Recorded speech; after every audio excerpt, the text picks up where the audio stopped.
Hello friends, स्वागत है आप सभी का स्टडी ऑफ एचआर मैनेजमेंट में, जहां हम एनटीए नेट जेआरएफ सेट पेप के पेपर कोड नंबर 55 जो कि labour law, labour welfare, social security, personal management और ह्यूमन रिसोर्स मैनेजमेंट का होता है कि सारे topics one by one clear करेंगे। फ्रेंड्स, एग्ज़ाम बहुत ही पास में आने वाली है नेट की, तो मैं चाहती हूँ कि हम इन सभी टॉपिक्स को जल्दी से जल्दी और अच्छे से क्लियर करें। तो फ्रेंड्स, आज हम पढ़ने वाले हैं एम्प्लॉयज़ स्टेट इंश्योरेंस एक्ट 1948 का पार्ट 2। फ्रेंड्स, अगर आप ये वीडियो पहली बार देख रहे हैं तो इससे पहले वाली वीडियो ज़रूर देखिएगा, क्योंकि उसमें मैं पहले ही ईएसआई एक्ट जो है उसके इंट्रोडक्शन ब्रीफ हिस्ट्री बता चुकी हूँ, जिससे कि हमें आगे के पॉइंट समझने में बहुत ही हेल्पफुल रहेगा। तो चलिए फ्रेंड्स, आज हम पढ़ते हैं नो डिसमिसल और punishment during period of sickness. तो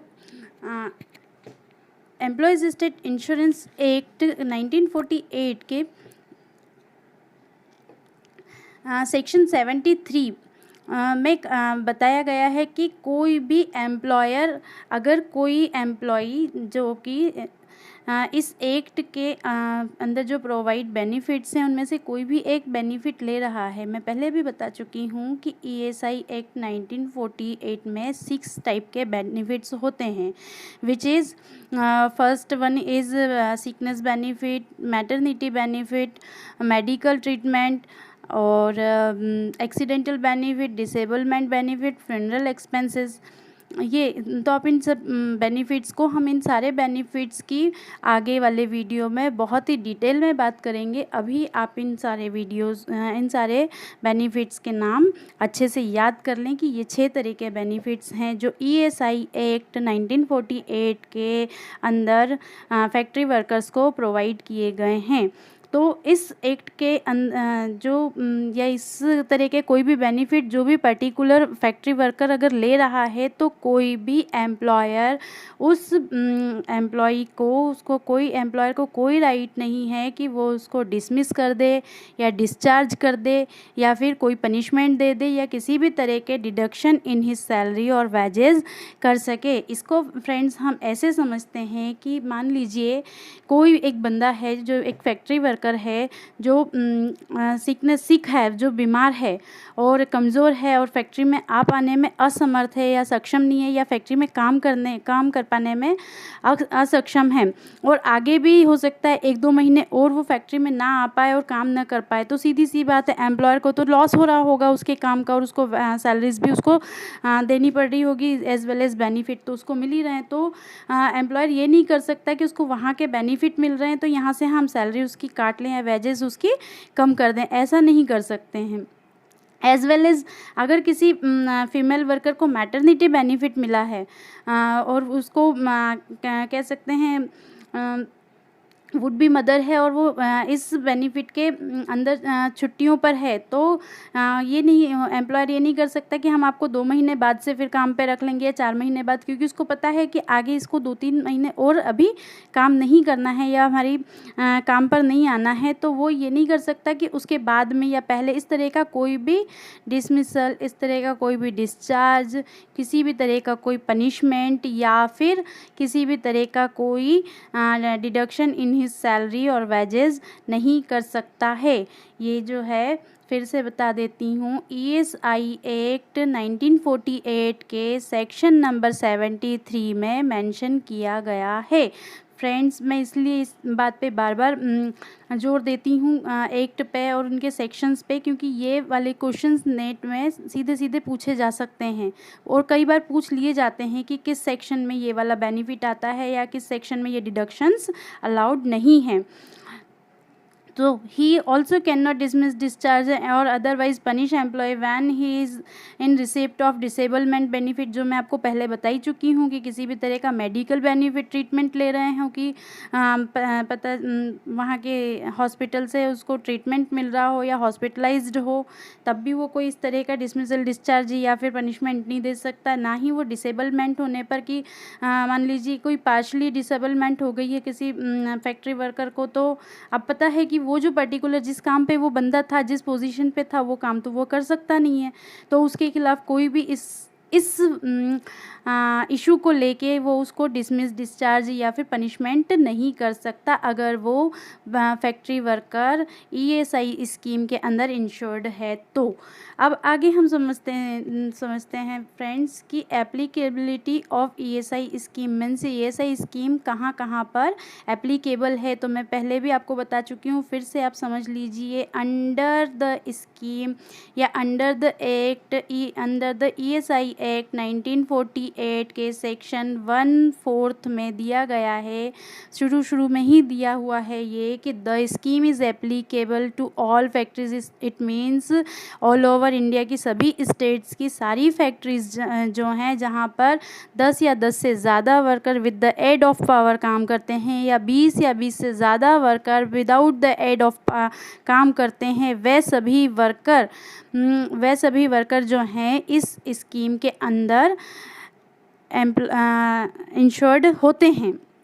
the appropriate government can also make it applicable. और इसके अलावा जो एप्रोप्रिएट गवर्नमेंट जो है, अगर वो ऑब्ज़र्व करती है कि किसी भी इंडस्ट्री में, किसी भी एस्टेब्लिशमेंट में, चाहे वो एग्रीकल्चर हो या किसी भी इस तरह की कोई फैक्ट्री हो जहाँ पे ये एक्ट एप्लीकेबल नहीं हो, और उसे एप्रोप्रिएट गवर्नमेंट को अगर ऐसा ज़रूरत महसूस होती कि यहाँ पर ये वाली स्कीम हमें अप्लाई करनी चाहिए, तो वो इस स्कीम को अप्लाई कर सकती है बाय इशूइंग। पहले उसे एक नोटिफिकेशन इशू करना होगा और उस पर्टिकुलर एस्टेब्लिशमेंट को 6 मंथ का नोटिस देना होगा। और ये बात मेंशन है ESI एक्ट 1948 के सेक्शन 1/5 में। फिर से मैं बता देती हूँ फ्रेंड्स कि मैं बार बार सेक्शंस पे इसलिए बार बार जोर देती हूँ। और 6 मंथ ये भी आप याद रखिएगा। इस यहाँ पर याद रखने के लिए 2 चीज़ें हैं कि एप्रोप्रिएट गवर्नमेंट कहीं भी किसी भी एस्टेब्लिशमेंट को में अगर उसको इस चीज़ की नीड ऑब्ज़र्व करती है गवर्नमेंट की इस एस्टेब्लिशमेंट में इस एक्ट को अप्लाई करना ज़रूरी है, तो वो कर सकती है with the giving 6 month prior notice. ये भी आप याद कर लीजिएगा। और इसका सेक्शन है ESI एक्ट 1948 का सेक्शन 1 का 5th। देन इसी तरह से किसी भी शॉप पे भी ESI एक्ट जो है वो एप्लीकेबल हो सकता है। कई बार क्या होता है फ्रेंड्स कि जो एप्रोप्रिएट गवर्नमेंट होती है वो हॉस्पिटल और मेडिकल फैसिलिटीज़ ज़्यादा बेटर देती है बजाय इस एक्ट के। या वहाँ पे ऑलरेडी जो वर्कर्स हैं या वहाँ के जो लोग हैं उन लोगों के लिए एक अच्छी हॉस्पिटल और मेडिकल फैसिलिटीज़ ऑलरेडी वहाँ पर प्रोवाइड की जाती है स्टेट गवर्नमेंट्स के द्वारा। तो वहाँ यदि गवर्नमेंट चाहे या ESI कॉरपोरेशन चाहे तो इस एक्ट के जो मेडिकल या हॉस्पिटल जो फैसिलिटीज़ है वो वाले स्कीम्स कम कर सकती है। एज़ वेल एज़ अगर मान लीजिए कहीं किसी गांव में जहाँ पर ये फैक्ट्री तो प्लेस्ड है लेकिन वहाँ पर ESI का हॉस्पिटल नहीं है, या वहाँ पे वो इस तरह के मेडिकल या हॉस्पिटल की फैसिलिटीज़ दे पाने में अगर असमर्थ है, तो वो इस फैसिलिटी को या इस बेनिफिट को कम भी कर सकती है। ज़रूरी है, हर बार ज़रूरी नहीं कि उसे कहीं ना कहीं करके इस फैसिलिटी को देना ही पड़े। इसके अलावा कई बार ये होता है या इसके ऑपोजिट कई बार ये होता है कि वहाँ उस शहर में या उस गांव में ESI का हॉस्पिटल तो होता है या वहाँ पे ये मेडिकल या हॉस्पिटल फैसिलिटी देने में कैपेबल तो रहते हैं, बट हो सकता है पर्टिकुलर पर्सन को या पर्टिकुलर वर्कर को कोई ऐसी डिसीज़ है जिसका ट्रीटमेंट उनके हॉस्पिटल में या वहाँ पर पॉसिबल नहीं है। तो अगर वो कई बार इस तरह का भी कोई एक प्रोविज़न किया जा सकता है, कर देते हैं कि वो जाके वहाँ पे दूसरे किसी हॉस्पिटल में जाके ट्रीटमेंट भी ले ले और इसका जो रियम्बर्समेंट है या पार्शली रियम्बर्समेंट है वो ESI स्कीम के द्वारा कर दिया जाएगा। आगे पढ़ते हैं कि construction workers not covered applicable लिखा गया है, बट प्लीज़ आप इसको कवर्ड पढ़िएगा कि कंस्ट्रक्शन वर्कर्स जो होते हैं मीन्स कंस्ट्रक्शन साइट पर कंस्ट्रक्शन के वर्क में जो लेबर एंगेज्ड होती है वो इस एक्ट में जो है वो कवर्ड नहीं होते हैं। इसके ऑपोजिट जो कंस्ट्रक्शन कंपनी होती है उस कंपनी का जो एडमिन ऑफिस होता है जहाँ से वहाँ का एडमिनिस्ट्रेशन चलता है और जो एडमिनिस्ट्रेटिव वर्क में जो वहाँ के जो पर्सन्स या कह सकते हैं वर्कर्स जो एंगेज्ड होते हैं एडमिनिस्ट्रेशन में वो वहाँ कवर्ड हो सकते हैं या उस कंस्ट्रक्शन कंपनी के एडमिनिस्ट्रेशन ऑफिस में ये जो स्कीम है वो अप्लाई हो सकती है। कई सारी कंपनीज़ या फैक्ट्रीज़ या एस्टेब्लिशमेंट्स ऐसे होते हैं जो अपने वर्कर्स को फ्रेंड्स बहुत ही बेटर इस जो स्कीम है उससे बेटर कई गुना बेटर फैसिलिटीज़ प्रोवाइड करते हैं, like medical facilities and other उनकी बहुत अच्छी अपनी HR स्कीम्स होती हैं। तो वहाँ पर ये गवर्नमेंट इस स्कीम को जो है ज़रूरी नहीं है कि वहाँ पर भी एप्लीकेबल करे, लाइक टिस्को जो है टाटा की कंपनी, वहाँ पर ऐसे कई ज़्यादा जो ESI एक्ट में जो बेनिफिट्स जितना बेनिफिट्स वहाँ के फैक्ट्री वर्कर्स को मिलता है उससे कई ज़्यादा अच्छे HR स्कीम्स चलाई जाती हैं। तो वहाँ पर ये वाली स्कीम एप्लीकेबल नहीं है या